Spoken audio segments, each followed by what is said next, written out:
Welcome students. राजनीति विज्ञान की कक्षा में आपका स्वागत है। हम लोग राजनीतिक विकास के बारे में अध्ययन कर रहे थे और राजनीतिक विकास क्या है और राजनीतिक विकास के प्रमुख लक्षण क्या हैं, इसका हमने अध्ययन कर लिया है। तो राजनीतिक विकास तो राजनीति विज्ञान के अंतर्गत तुलनात्मक राजनीति के अध्ययन का विषय है, जिसके माध्यम से जो विकासशील राष्ट्र हैं इनकी राजनीतिक व्यवस्था का अध्ययन किया जाना संभव हो पाया है। क्योंकि जो विकसित या पश्चिम के जो राष्ट्र थे उनके अध्ययन के लिए अनेक उपागम पहले से मौजूद थे और उन पश्चिमी राष्ट्रों के जो उपागम थे उनके आधार पर नवीन राष्ट्रों का राजनीतिक व्यवस्था का अध्ययन किया जाना संभव नहीं हो पा रहा था। इसलिए जो विभिन्न राजनीतिक विचारक हैं उन्होंने तीसरी दुनिया के या जो विकासशील राष्ट्र हैं या जो नए ही स्वतंत्र हुए राष्ट्र थे उनके अध्ययन के आधार पर राजनीतिक विकास के नाम से एक तुलनात्मक राजनीति में अध्ययन प्रस्तुत किया है। और इनका जो अध्ययन करने वाले प्रमुख जो विद्वान हैं, कोलमैन है, रिग्स है, लुसियन पाई है, मायरन वीनर है, ये इन लोगों ने अध्ययन प्रस्तुत किया है।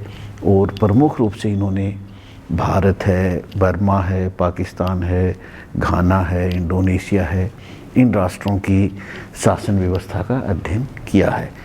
राजनीतिक विकास, जैसा कि मैंने आपको पहले बताया कि राजनीतिक विकास जो है संस्कृति का विसरण है।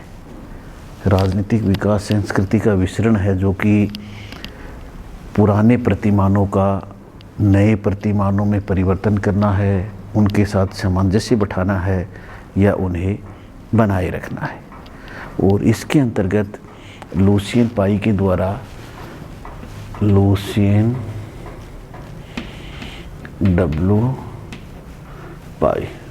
पाई के द्वारा जो राजनीतिक विकास है इसका अध्ययन प्रस्तुत किया गया है। और उस अध्ययन के अंतर्गत लुसियन पाई ने बताया है कि एक राजनीतिक व्यवस्था के अंदर तीन प्रकार की चीज़ों का होना विद्यमान आवश्यक है। समानता है, समता है, विभेदीकरण है।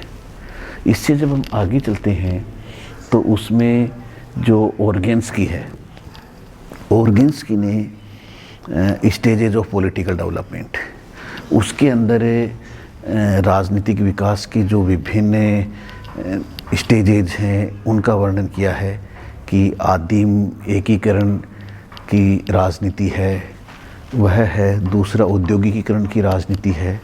तीसरा लोक कल्याण की राजनीति है और चौथा समृद्धि की राजनीति। किसने बताया कि ओर्गेन्स्की ने स्टेजेज ऑफ पॉलिटिकल डेवलपमेंट, और इसका क्या है एस्पेक्ट्स ऑफ पॉलिटिकल डेवलपमेंट। तो स्टेजेज ऑफ पॉलिटिकल डेवलपमेंट में ओर्गेन्स्की ने बताया है आदिम एकीकरण की राजनीति, जिसके अंतर्गत जो राजनीतिक व्यवस्था है वह स्थायित्व बनाए रखना चाहती है, जिसमें राज्य के समस्त तत्व हैं, जो जैसे जनसंख्या है, निश्चित भूभाग है और उसका संप्रभुता है, ये सारी चीज़ें, सरकार है, जो वह विद्यमान है कि जो राज्य के आवश्यक तत्व हैं वो निश्चित भूभाग है और जो जनसंख्या है, सरकार है, संप्रभुता है, ये समस्त विद्यमान होते हैं आदिम एकीकरण की राजनीति की अवस्था में। और ये राज्य की स्थायित्व के आरंभिक स्टेज है। दूसरा औद्योगिकीकरण की राजनीति।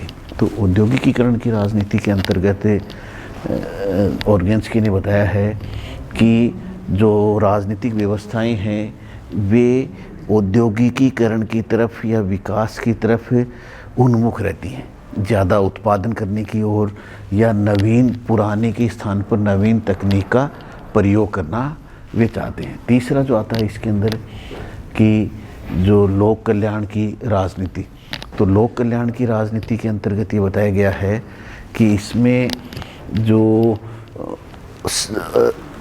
विकसित या औद्योगिक जो उत्पादन है उसके आधार पर जनता के कल्याण के लिए जो कार्य हैं वे किए जाते हैं।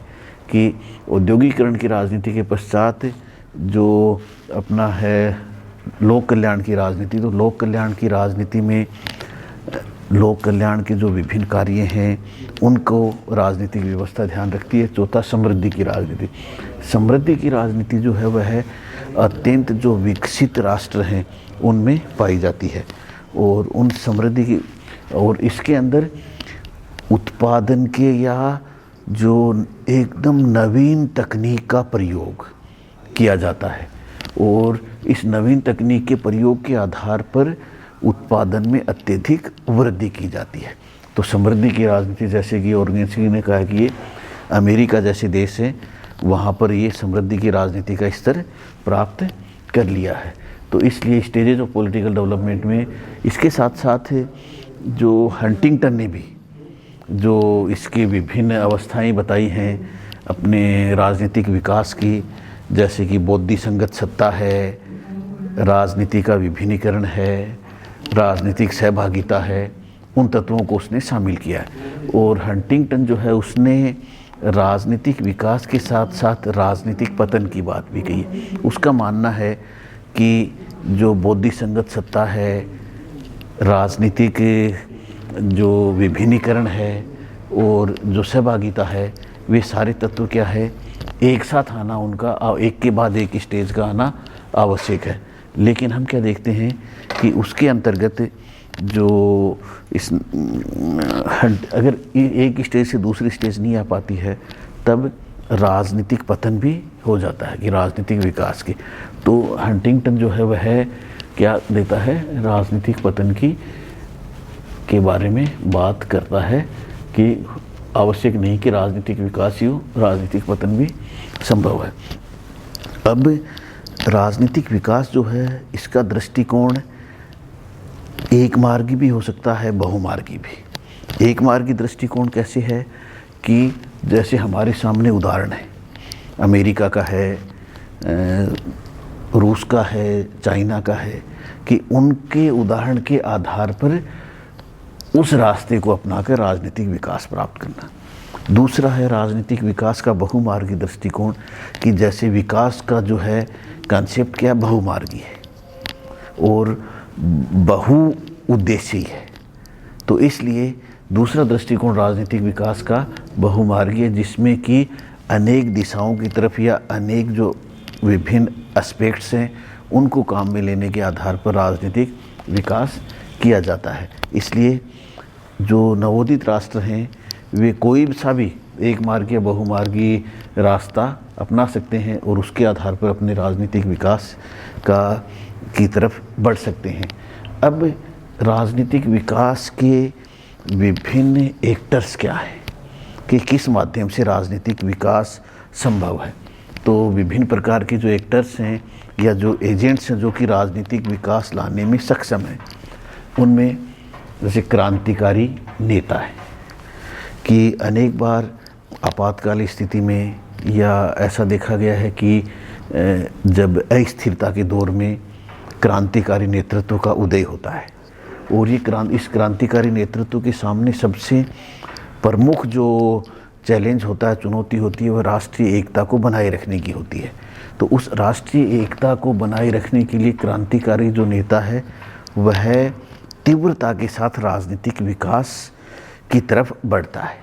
इसलिए और क्योंकि क्रांतिकारी नेता अस्थिरता के दौर में सत्ता प्राप्त करता है और तो उसमें कुछ ना कुछ जो है अतिरिक्त गुण विद्यमान होते हैं और उन गुणों के आधार पर, अपने नेतृत्व क्षमता के आधार पर, लोगों में अपने प्रभाव के आधार पर वह राजनीतिक विकास का माध्यम बन जाता है। दूसरा है कि राजनीतिक दल भी इसके राजनीतिक विकास के मुख्य एजेंट हैं, कि जो राजनीतिक दल अपनी विभिन्न प्रकार की नीतियों के द्वारा, सक्षम नेतृत्व के द्वारा, क्योंकि एक राजनीतिक दल के अंदर जो नेतृत्व आता है तो वह बहुत ही, उसमें जो उभार आता है अनुभव के आधार पर वह उभर कर सामने आता है। इसलिए अपने अनुभव के आधार पर, अपने सीखने की योग्यता के आधार पर राजनीतिक दल है वे नए प्रकार का वो उद्देश्य लेकर जनता के सामने आते हैं और वे राजनीतिक विकास के माध्यम बनते हैं। राजनीतिक दल जो है उसका, चाहे ये लोकतांत्रिक राष्ट्र हो या साम्यवादी राष्ट्र हो, राजनीतिक दलों में सामान्य जनता की सहभागिता के आधार पर ये राजनीतिक विकास के कारक बनते हैं। तीसरा है कि जब अनेक बार राजनीतिक दल हैं या समाज का अभिजन वर्ग है वह राजनीतिक विकास देने में असफल हो जाता है, तब सेना के द्वारा राजनीतिक विकास के लिए भूमिका निभाई जाती है। सेना का कार्य, सेना को माना जाता है कि उसमें आधुनिक विचार विद्यमान रहते हैं और वह राजनीतिक शासन को राजनीतिक स्थिरता प्रदान करती है। अनेक ऐसे राष्ट्र हैं जहाँ की सेना के द्वारा राष्ट्रीय एकता को बांधने में भूमिका निभाई गई है, या जहाँ की जनता है वह राजनीतिक दलों को, राजनीतिक नेतृत्व को भ्रष्ट समझती है और सेना को आधुनिक विचारों का एक स्रोत मानती है और समझती है कि सेना के कठोर अनुशासन के आधार पर देश की प्रगति संभव है। जैसा कि हमने हमारे पड़ोसी देश जो पाकिस्तान है उसमें अनेक बार देखते हैं कि जैसे ही सेना सत्ता में आती है तो वहाँ की जनता उत्साह से भर जाती है, रात भर जश्न मनाती है, मिठाई बांटते हैं। तो उन लोगों का मानना है कि राजनीतिक दल के द्वारा जो स्थान रिक्त किया जाता है वह सेना अगर भर देती है तो वह राजनीतिक विकास का माध्यम बन जाती है। तो इसी प्रकार जो अनेक बार सरकार है वह भी इसके राजनीतिक विकास का माध्यम बन जाती है। राष्ट्रीय एकता और अखंडता की जो लोगों में भावना है वह भी राजनीतिक विकास का एक माध्यम है। राजनीतिक सहभागिता है वह भी राजनीतिक विकास का एक माध्यम है। तो इस प्रकार जो विभिन्न एजेंट्स हैं कि न केवल क्रांतिकारी जो नेता हैं, राजनीतिक दल है, सेना है या सरकारें हैं, या राष्ट्रीय भावना का जो विकास है, या जनता की सहभागिता है, ये सभी मिलकर क्या हैं कि राजनीतिक शासन को स्थायित्व देते हैं और राजनीतिक विकास जो है उसमें अपनी भूमिका निभाते हैं। राजनीतिक विकास के लिए कि अगर हम व्यवहारिक पक्ष में देखें तो राजनीतिक विकास किसे मान लिया गया है कि राजनीतिक विकास जैसे औद्योगिकीकरण है, नगरों का बढ़ता हुआ प्रभाव है, साक्षरता की अत्यधिक स्थिति है, या जनसंख्या पर नियंत्रण है, संचार के साधनों का विकास है। ऐसी चीज़ें क्या मानते हैं कि जहाँ जिस देश में है वह राजनीतिक विकास की ओर अग्रसर है। तो इसके आधार पर हम जो हमारा विषय है राजनीतिक विकास, इसके आधार पर कि एक राजनीतिक व्यवस्था एक देश में ये चीज़ें विद्यमान हैं तो वह राजनीतिक विकास के मार्ग पर अग्रसर है। कैसे कि जैसे नगरीकरण की स्थिति है, औद्योगिकीकरण है, जनता के लिए सुख सुविधाओं के या बेटर स्टैंडर्ड ऑफ लिविंग है, ये सभी चीज़ें क्या हैं उसके लिए एक राजनीतिक विकास का प्रतिमान है। इसलिए राजनीतिक विकास जो है वह एक जो योगदान इसका अगर हमारे तुलनात्मक राजनीति में, तो ये हमें बताता है कि एक देश जो है राजनीतिक विकास की यात्रा में कौन से किस स्टेज पर है, कि वह विकसित है, विकासशील है, या उसने विकास करना आरंभ ही नहीं किया। इसके अलावा भविष्यवाणी करने में आसानी पहले कैसा था और राजनीतिक विकास के इन साधनों के आधार पर उसकी स्टेज कहाँ होगी, क्योंकि राजनीतिक विकास के विभिन्न जो हम स्टेजेस देखते हैं या विभिन्न इसके कारक देखते हैं उनके आधार पर जो वर्तमान समय में विभिन्न प्रकार की आर्थिक जो संस्थाएं हैं या विभिन्न प्रकार के समूह हैं वे उस देश को सहयोग प्रदान करते हैं, अंतर्राष्ट्रीय मंचों पर स्थान प्रदान करते हैं। तो इसलिए राजनीतिक विकास का, राजनीति विज्ञान को जो योगदान है वह ये है कि एक देश के बारे में ये जाना जा सकता है कि वह विकास के किस स्टेज पर है और कितना उसके बारे में और उसे विकास किया जाना है।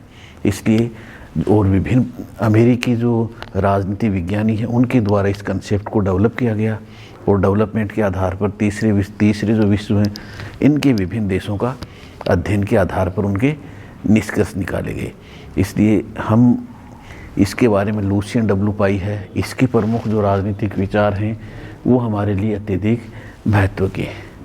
इसलिए जो इसका जो क्वेश्चन हमारा है कि राजनीतिक विकास की विभिन्न अवस्थाएं क्या हैं या राजनीतिक विकास के प्रमुख लक्षण क्या हैं और राजनीतिक विकास के विभिन्न एजेंट्स क्या हैं, वह उसका हम उत्तर आसानी से दे पाएंगे। ठीक, आज के लिए केवल इतना ही। बाकी आगे के अध्ययन के लिए नवीन टॉपिक के साथ हम आएंगे। तब तक के लिए all the best. Thank you.